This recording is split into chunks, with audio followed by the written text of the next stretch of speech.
भाग्य का लिखा कभी नहीं मिटता। होने को कोई भी नहीं टाल सकता। जो होना होता है वह होकर ही रहता है। एक समय की बात है, एक बहुत ही ज्ञानी पंडित था। वह अपने एक बचपन के घनिष्ठ मित्र से मिलने के लिए किसी दूसरे गांव जा रहा था, जो कि बचपन से ही गूंगा व एक पैर से अपाहिज था। उसका गांव काफी दूर था।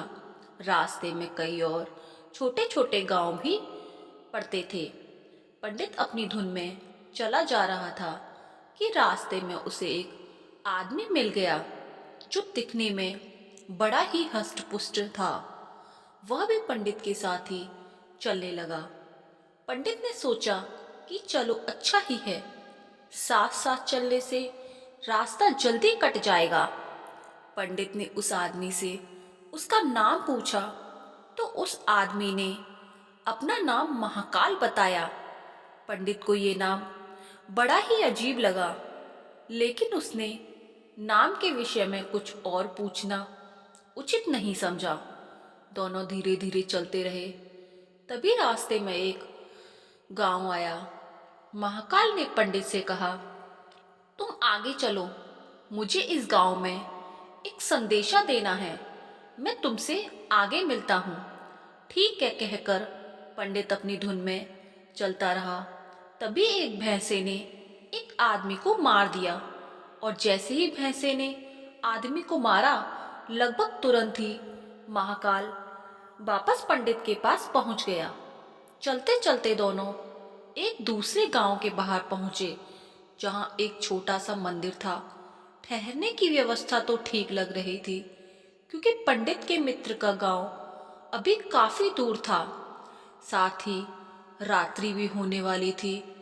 सो पंडित ने कहा, रात्रि होने वाली है, पूरा दिन चले हैं और थकावट भी बहुत हो चुकी है, इसलिए आज की रात हम इसी मंदिर में रुक जाते हैं।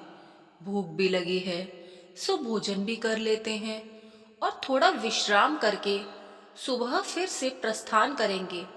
महाकाल ने जवाब दिया, ठीक है, लेकिन मुझे इस गांव में किसी को कुछ सामान देना है, सो मैं देकर आता हूँ। तब तक तुम भोजन कर लो, मैं बाद में खा लूंगा। इतना कहकर वह चला गया। लेकिन उसके जाते ही कुछ देर बाद उस गांव से धुआं उठना शुरू हुआ और धीरे धीरे पूरे गांव में आग लग गई थी। पंडित को बड़ा आश्चर्य हुआ। उसने मन ही मन सोचा, जहां भी ये महाकाल जाता है, वहां किसी भी न किसी तरह की हानि क्यों हो जाती है, जरूर कुछ गड़बड़ है।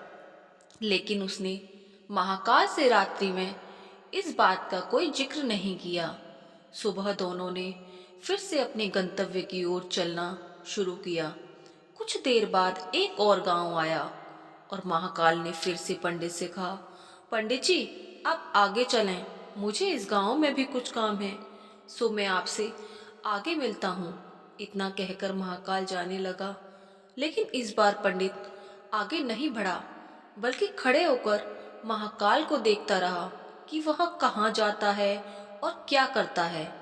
तभी लोगों की आवाजें सुनाई देने लगी कि एक आदमी को सांप ने डस लिया और उस व्यक्ति की मृत्यु हो गई। ठीक उसी समय महाकाल फिर से पंडित के पास पहुंच गया, लेकिन इस बार पंडित को सहन न हुआ। उसने महाकाल से पूछ ही लिया कि तुम जिस गांव में भी जाते हो, वहां कोई ना कोई नुकसान हो जाता है। क्या तुम मुझे बता सकते हो कि आखिर ऐसा होता क्यों है? महाकाल ने जवाब दिया, पंडित जी, आप मुझे बड़े ज्ञानी मालूम पड़े थे, इसलिए मैं आपके साथ चलने लगा, क्योंकि ज्ञानियों का संग हमेशा अच्छा ही होता है। लेकिन क्या सचमुच आप अभी तक नहीं समझे कि मैं हूं कौन? पंडित ने कहा, मैं समझ तो चुका हूं, लेकिन कुछ शंका है। सो यदि आप भी अपना उपयुक्त परिचय दे दें तो मेरे लिए बहुत ही आसानी होगी। तो महाकाल ने जवाब दिया कि मैं यमदूत हूँ और यमराज की आज्ञा से उन लोगों के प्राण हरण करता हूँ जिनकी आयु पूर्ण हो चुकी है। हालांकि पंडित को पहले से ही इस बात की शंका थी। फिर भी महाकाल के मुंह से ये बात सुनकर पंडित जी थोड़ा घबरा गए, लेकिन फिर हिम्मत करके पूछा, अगर ऐसी बात है तो तुम सचमुच ही यमदूत हो, तो बताओ अगली मृत्यु किसकी है? यमदूत ने जवाब दिया, अगली मृत्यु तुम्हारे उस मित्र की है जिसे तुम मिलने जा रहे हो, और उसकी मृत्यु का कारण भी तुम ही होगे। ये बात सुनकर पंडित ठिठक गया और बड़े पशुपेश में पड़ गया। यदि वास्तव में यह महाकाल एक यमदूत हुआ तो उसकी बात सही होगी, और उसके कारण मेरे बचपन के सबसे घनिष्ठ मित्र की मृत्यु हो जाएगी। इसलिए बेहतर यही है कि मैं अपने मित्र से मिलने ही ना जाऊं। कम से कम मैं उसकी मृत्यु का कारण तो नहीं बनूंगा। तभी महाकाल ने कहा, तुम जो सोच रहे हो ना, वो भी मुझे पता है, लेकिन तुम्हारे अपने मित्र से मिलने न जाने के विचार से नियति नहीं बदल जाएगी। तुम्हारे मित्र की मृत्यु निश्चित है, और वह अगले ही कुछ ही क्षणों में घटित होने वाली है। महाकाल के मुख से ये बातें सुनते ही पंडित को झटका लगा, क्योंकि महाकाल ने उसके मन की बात जान ली थी, जो कि किसी सामान्य व्यक्ति के लिए संभव ही नहीं थी। फलस्वरूप पंडित को विश्वास हो गया कि महाकाल सचमुच यमदूत ही है। इसलिए वह अपने मित्र की मृत्यु का कारण ना बने, इस हेतु वह तुरंत पीछे मुड़ा और फिर से अपने गांव की तरफ लौटने लगा। परंतु जैसे ही वह मुड़ा, सामने से उसे उसका मित्र उसी ओर तेजी से आता हुआ दिखाई दिया, जो कि पंडित को देखकर अत्यधिक प्रसन्न लग रहा था।